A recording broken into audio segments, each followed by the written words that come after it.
And speaking of Silent Hill, Silent Hill 2 remake was, well, I gotta say, my favorite game from last year. It's my game of the Awesome. year, I gotta say. And how much did you manage to include from Silent Hill in Cronos? And what other things would you like to add from Silent Hill 2 to Cronos? Oh, that's a really cool question.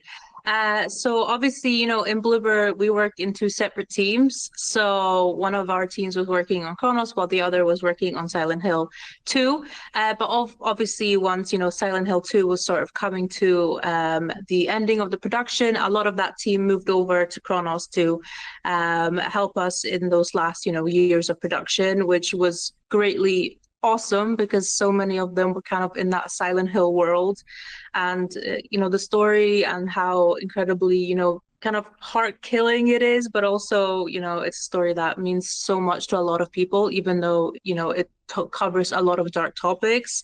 Obviously, in our story of Kronos, we definitely wanted to take bits of that with the psychological part of the story, with the fact that you're kind of dealing with a lot of human emotions, even though you're playing, as a character who's not, very human looking. It's so a lot of those kind of inspirations of how, a player can be kind of touched by a story and can, experience those themes was definitely a huge influence.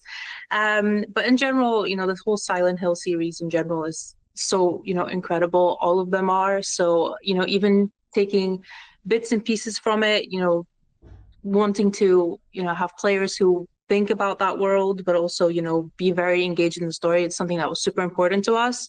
So, I mean, that's something we always wished when we were making Chronos is, for players to sort of finish it and have a moment after playing and be like, let me think about this for the next 2 weeks. And that's definitely how I felt, watching and playing Silent Hill for the first time. And that's something that was super important to us, definitely in this one.